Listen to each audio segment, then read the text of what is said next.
इस वीडियो में पढ़ेंगे कि जनरल सिंथेसिस ऑफ सल्फोनामाइड्स कैसे होंगे। ठीक है, सबसे पहले जनरल सिंथेसिस में पढ़ने से पहले बनाना क्या हमने सल्फोनामाइड। तो सल्फोनामाइड्स बनाने से पहले हमें सल्फोनामाइड्स का ना जनरल स्ट्रक्चर बताना चाहिए। ठीक है, उस जनरल स्ट्रक्चर में ये है कि ये देखो, जो हमने अभी तक पिछली वीडियोस में देखा है कि सबसे पहले एनालिन ग्रुप होगा, सल्फा ग्रुप होगा, NH होगा और एक R होगा। और मैंने बोला था कि R वाला जो ग्रुप है ये डेरिवेटिव है और इस डेरिवेटिव्स की चेंज होने से प्रीफिक्सेस इसकी चेंज होते रहते हैं और इसकी एक्शंस चेंज होते रहते हैं। ठीक है, अब सिंथेसिस देखते हैं। सिंथेसिस देखने से पहले हमें देखना चाहिए जो बेसिक स्ट्रक्चर जो हमने बनाना है। अगर मैं सिर्फ इसको देखूं बेसिक स्ट्रक्चर को, तो मुझे एक बेंजीन रिंग तो मेरे पास बेसिक स्ट्रक्चर में है, तो मैंने बेसिक स्ट्रक्चर में ही बेंजीन रिंग रखना है। तो देखो, बेसिक स्ट्रक्चर जो स्टार्टिंग मटेरियल उसमें बेंजीन रिंग है। ठीक है, उसके साथ अब ये चीज याद करनी पड़ेगी कि NH2 है ना, तो NH याद रखो, एक H की जगह पे COCH3 यानी कि एसिड एनालाइड ग्रुप, इसको बोलते हैं acid anhydride group. Acid anhydride group. अब फिर देखो जनरल स्ट्रक्चर देखो, उसमें क्या है, सल्फर ग्रुप है।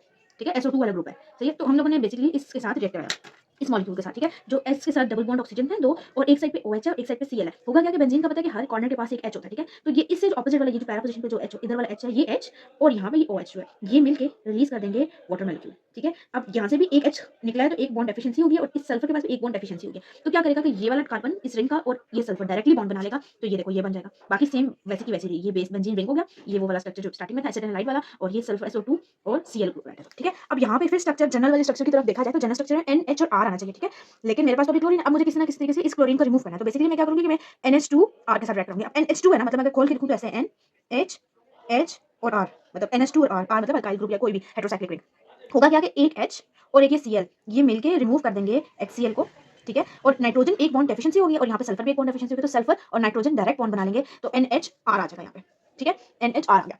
अब यहाँ पे ये होगा कि हम लोगों को बस यहाँ से ये जो पार्ट है ना, ये वही बन गया जो कि हम लोगों को हमारे जनरल स्ट्रक्चर था। लेकिन हमें भी इस पार्ट से थोड़ा इख्तिलाफ है। हम ऐसा करेंगे क्योंकि हमें यहाँ पे सिर्फ NH2 चाहिए, यहाँ पे COCH3 नहीं चाहिए, तो हम क्या करेंगे, इसको बेस का साथ रख करेंगे। बेस करेगा क्या, बेस ये करेगा कि ये NaOH में से सिर्फ H जो है वो आगे इस नाइट्रोजन के साथ बाइंड करके NH2 बना लेगा, और दूसरी साइड पे ये है CO और CH3, ये और NaO मिलके एक बॉन्ड बना लेगा। ठीक है, तो कुछ ये इस टाइप का रिलीज हो जाएगा, ये CH3 C double bond O and A।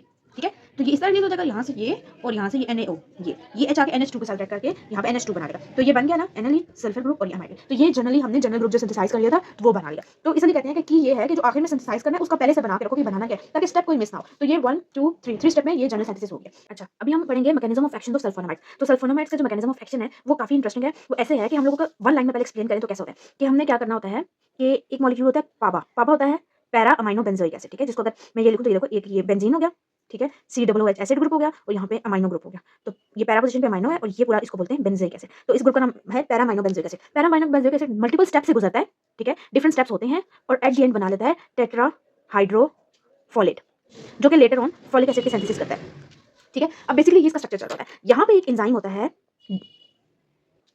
होता है डाई हाइड्रोप्रो सिंथेसिस। ठीक है, यहाँ पे एक एंजाइम होता है फर्स्ट स्टेप में जो पैबा को आगे प्रिकर्सर की तरफ लेके जाता है। तो इस तरह ये बैक्टीरियल ग्रोथ आगे बढ़ रही होती है। लेकिन सल्फोनामाइड यहाँ पे क्या करता है, हमारी जो सल्फा ग्रुप ड्रग है वो क्या करती है, वो इस एंजाइम को ना इनहिबिट कर देती है, इस एंजाइम को रोकती है। जब एंजाइम यहीं पे रुक जाएगा तो आगे जो ये जो कंटिन्यू चेन है, ये चेन यहाँ पे कंटिन्यू होगी, तो हमारी साइकिल रुक जाएगा। तो यहाँ पे सल्फा ड्रग जो है बैक्टीरियोस्टैटिक एक्टिविटी दे जाता है।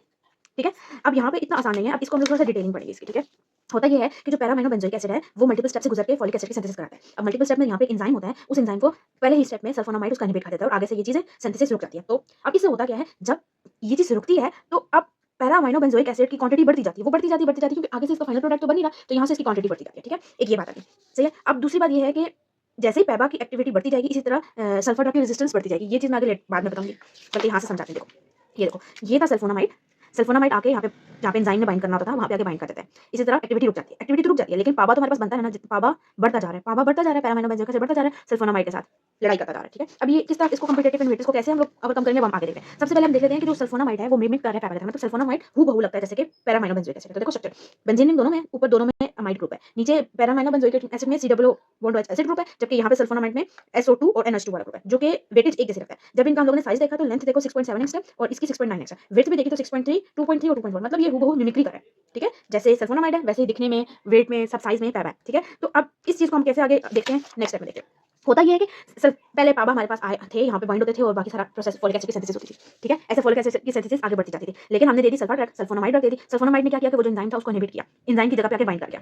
ठीक है, अब बाइंडिंग तो होगी, लेकिन मैंने कहा कि सल्फोनामाइड और पैबा एक जैसे ही दिखते हैं। एक टाइम पे इन दोनों को कंपटीशन लग जाएगा, जब पैबा की क्वांटिटी बहुत ज्यादा बढ़ जाएगी, मॉलिक्यूल्स इसके बढ़ जाएंगे और सल्फा के ड्रग के मॉलिक्यूल कम होंगे, तो ये एक दूसरे से लड़ाई करेंगे। दोनों दिखने में सेम है, तो जब लड़ाई करेंगे तो सल्फा ड्रग को ये धकेल के उधर कर देंगे और सल्फा ड्रग की जगह पे ये पैबा आके वापसी बाइंड करेंगे और ये फॉलिक एसिड की सिंथेसिस कंटिन्यू करेंगे। तो इस चीज को ओवरकम करने के लिए हमें क्या करना पड़ेगा, हमें डोज की एडजस्टमेंट करनी पड़ेगी। सल्फा ड्रग की डोज को बढ़ाएंगे ताकि ज़्यादा मॉलिक्यूल सल्फा के हो जाए। जैसे ही सल्फा के मॉलिक्यूल ज़्यादा हो जाएंगे ना, तो अब ये कंपटीशन में वापस आ गया, ये अपनी बाइंडिंग जारी रखेगा और पैपा के साथ लड़ाई करता रहेगा। ठीक है, अब सल्फा ग्रुप ज़्यादा आ गए तो अब ये थोड़े हो गए, सल्फा अपनी जगह पे बाइंड करता रहेगा। ठीक है, इस तरह इसकी कंपटीशन को हम लोग बैलेंस करते हैं। ओवरकम करने के लिए सल्फोनामाइड ड्रग की डोज को बढ़ा लेते हैं। अब डोज तो हम बढ़ा लेते हैं, इंक्रीज कर ली हमने डोज। ठीक है, मैकेनिज्म रेजिस्टेंस जो हो रही थी उसको हमने ओवरकम कर लिया, लेकिन इसका एक साइड इफेक्ट ये है, लिमिटेशन है, साइड इफेक्ट है कि जैसे जैसे हम लोग हाई डोज देंगे सल्फोनामाइड की, क्रिस्टल यूरिया बनेगा, मतलब किडनी पे बोझ पड़ेगा इस चीज़ का। तो इस चीज़ को हम ओवरकम करने के लिए, इस प्रॉब्लम को, क्रिस्टल यूरिया के प्रॉब्लम को ओवरकम करने के लिए हम हाई डोज तो देते हैं, लेकिन हम लोग सल्फा ड्रग की डेरिवेटिव्स देते हैं। वो डेरिवेटिव्स देते हैं जिसकी पीकेए वैल्यू कम हो। पीकेए वैल्यू जब कम होगी तो क्रिस्टल यूरिया रिजल्ट में क्रिस्टल यूरिया भी कम होगा।